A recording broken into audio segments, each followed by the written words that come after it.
बिस्मिल्लाहिर्रहमानिर्रहीम। अस्सलाम नाज़रीन, सूबे भर की तरह नवा लाहौर में भी डेंगू के खात्मे के सिलसिले में डिप्टी कमिश्नर मियां मोहसिन रशीद की हिदायत पर मेडिकल ऑफिसर RHC नवा लाहौर के डॉक्टर हुज़ैफा तारक ने डेंगू आगाही वाक का एहतमाम किया।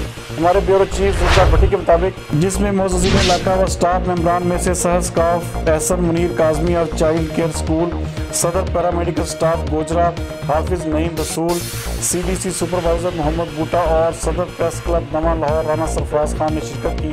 डॉक्टर हुज़ैफा तारक ने ताजरों और मुसाफिरों को ब्रीफ करते हुए बताया कि डेंगू लाइलाज मर्ज नहीं है। अवाम पंफलेट पर दर्ज हिफाजती तदाबीर इख्तियार करके इस मूजी मर्ज से महफूज रह सकते हैं। इस मौके पर हिफाजती तदाबीर वाले पंफलेट भी तकसीम किए गए।